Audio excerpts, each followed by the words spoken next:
Hello दोस्तों, मेरा नाम निहार है और मैं as an international student Canada move हो रहा हूँ 15 अप्रैल को।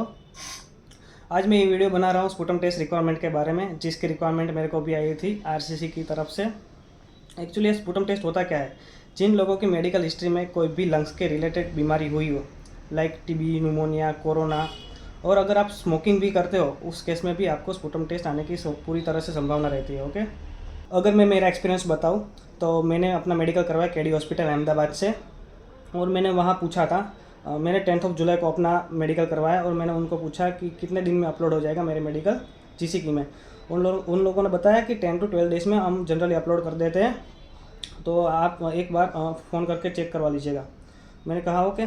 और 10 डेज़ के बाद 20 जून को मेरे को मेल आता है एडिशनल मेडिकल टेस्ट रिक्वायरमेंट की, और मेरे को तो लगा ये जनरल मैसेज होगा, सबको आता है, तो मैंने ध्यान नहीं दिया। लेकिन रात को मैंने यूट्यूब किया और मेरे को पता चला कि इस तरह से आपको एडिशनल मेडिकल टेस्ट देना होता है। मीन्स के जिन लोगों को रिक्वायरमेंट है उन लोगों को देना पड़ता है। ओके, तो मैंने अपने दोस्तों को कांटेक्ट किया कि जो लोग मेरे साथ मेडिकल में थे उनको मैंने कांटेक्ट किया, तो उन लोगों ने बोला कि हमको तो ऐसा कुछ नहीं आया। तो मैं तो थोड़ा टेंशन में आ गया। दूसरे दिन मैं अपने पैनल फिजिशियन थे मेरे केडी हॉस्पिटल में, उनसे मिलने चला गया। उन्होंने बोला कि आपके मेडिकल में स्पुटम टेस्ट की रिक्वायरमेंट आई है, कि आपको पास्ट हिस्ट्री में आपको शायद लंग्स की कोई बीमारी हुई होगी इसके वजह से। मैंने बोला कि मेरी पास्ट हिस्ट्री में कोई भी लंग्स की बीमारी हुई नहीं है। मेरे को कोई ऐसी बीमारी हुई नहीं थी कि जो लंग्स के रिलेटेड थी। तो भी उन लोगों ने बोला कि आपके लंग्स के अंदर वाइट स्पॉट्स दिख रहे हैं, माइनर। मैंने बोला कि ऐसा हो तो अपने दूसरी बार मेडिकल कर लेते हैं, जो भी चार्जेस होगा मैं आपको दे दूंगा। उन्होंने बोला कि ऐसा नहीं होता, एक्सरे एक ही बार अपलोड होता है और दूसरी बार अपलोड करना है तो वो 3 महीने के बाद होगा। इसके लिए आपको स्पुटम टेस्ट की रिक्वायरमेंट आई है, उसका रिजल्ट आने में भी मीन्स 54 डेज लगते हैं, उन्होंने बोला। तो मैंने बोला और कोई रास्ता नहीं है इसको टैकल करने का। तो मेरा क्या, अगर मेरा 3 महीने का इसका गैप पड़ जाए तो मेरा वीज़ा भी नहीं आएगा 3 महीने तक, और मेरे को अपना एडमिशन डिफ़र करवाना पड़ेगा। मेरा पहले एडमिशन था जैन इंटेक में, लेकिन because of sputum test requirement मैंने अपना एडमिशन करवा लिया मैं इंटेक में ट्रांसफ़र, क्योंकि मेरा वीज़ा तो मेरे को लग ही नहीं रहा था कि इतनी जल्दी आ जाएगा इसकी वजह से। तो उन्होंने बोला कि आपको स्पुटम टेस्ट तो करवाना ही पड़ेगा। मैंने बोला कि ओके, तो भाई इसकी रिक्वायरमेंट आई है तो करवा ही लेते हैं। उन्होंने बोला कि ये अपने हॉस्पिटल में तो नहीं होता है, लेकिन अपोलो में हम आपको रेफरल लेटर दे देते हैं, वहाँ चले जाना अपॉइंटमेंट लेके।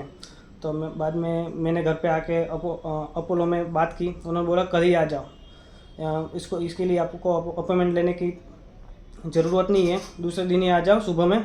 आपको 3 दिन आना है और रेगुलर स्पुटम देना है 3 दिन तक। तो मैं 24 जुलाई, 25 जुलाई और 26 जुलाई 3 दिन मैंने सैंपल दिए, और इसके चार्जेस कंट्री वाइज अलग अलग होते हैं सभी हॉस्पिटल में।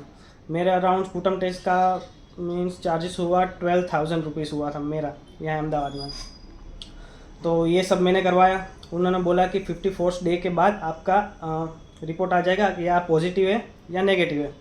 अगर नेगेटिव आया तो कोई बात नहीं, कोई दिक्कत नहीं है। अगर पॉजिटिव आया तो उसके लिए आपको ट्रीटमेंट दी जाएगी। ओके, तो मैं तो उस टाइम बहुत नर्वस था कि कैसे स्पुटम देना होता है। मैंने यूट्यूब पे वीडियोस भी देखी क्या करना है, कैसे होता है, लेकिन बहुत सारी इन्फॉर्मेशन इसके बारे में नहीं है यूट्यूब में। तो मैं थोड़ा कंफ्यूज हो गया था कि कैसे करना है इसको। और बाद में मैं 24, 25 और 26 जुलाई को मैंने अपना स्पुटम टेस्ट दे दिया। इतना कुछ नहीं होता है, अपना थोड़ा सा सलाइवा सुबह में जाके देना होता है, मुंह साफ किए बिना। उससे पहले मैं अराउंड 5:30-6 बजे जाता था अपोलो हॉस्पिटल, और मेरे साथ कई बच्चे थे जिन लोगों को ये स्पुटम टेस्ट आया था। कईयों का इंटेक डिफ़र हुआ, कईयों का नहीं हुआ। जिन लोगों ने पहले फाइल रखी थी, मीन्स कि एडमिशन जैन में था, और जिन लोगों ने मई से अपनी प्रोसीजर शुरू कर दी थी, उन लोगों का इंटेक डिफ़र नहीं हुआ। लेकिन मेरे केस में कैसा था, मेरी कॉलेज मेरे से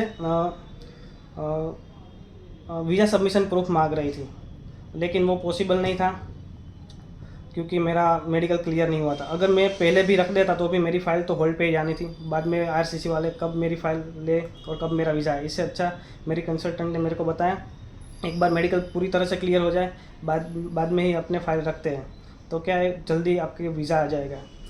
तो मैंने बोला ओके। बाद में मैंने स्पुटम टेस्ट करवाया। 54 डेज़ के बाद मेरा रिज़ल्ट आया नेगेटिव, जो मेरे को पता ही था कि मेरे को कुछ है ही नहीं लंग्स की बीमारी, या पास्ट मेडिकल हिस्ट्री में कोई भी लंग्स की बीमारी नहीं थी। मेरा नेगेटिव रिपोर्ट आने के बाद मैंने वापस पैनल फिजिशियन से कांटेक्ट किया। उन्होंने बोला कि आपको दोबारा एक्सरे करवाना है। 10 जुलाई को आपको पहला एक्सरे हुआ और दूसरा एक्सरे आपको करवाना है 10 अक्टूबर को। तो मैंने 10 अक्टूबर को दूसरा एक्सरे करवाया और उन लोगों ने वो दोबारा अपलोड किया। और उसके बाद मैंने वीज़ा सबमिशन किया। 18 डेज़ में मेरा वीज़ा भी आ गया, सिर्फ 18 दिन में मेरा वीज़ा आ गया। और इस तरह की रही मेरी जर्नी स्पुटम टेस्ट की। और मैं ये वीडियो बना रहा हूँ आप सबके लिए, ताकि आप भी टेंशन मत लो। अगर आपने पहले फाइल रखी हुई है, अगर आपका मीन्स कि आपका मैं एग्जांपल देता हूँ, आपका जैन इंटेक है और आपको स्पुटम टेस्ट आ गया जुलाई में, तो आपको इंटेक डिफ़र करवाने की ज़रूरत नहीं है।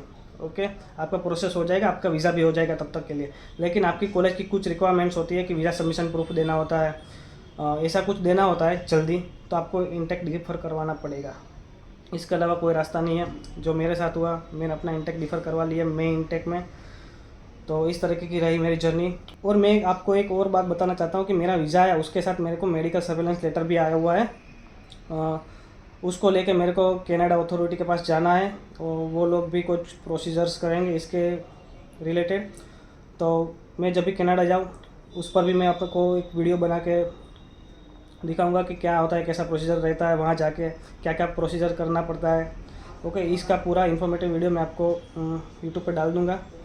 आपको ये वीडियो इन्फॉर्मेटिव लगी हो तो जल्दी से जल्दी लाइक कर दीजिए, शेयर कर दीजिए और सब्सक्राइब कर दीजिए। ऐसी वीडियो मैं आपके लिए लाता ही रहूँगा। Thank you so much. जय हिंद।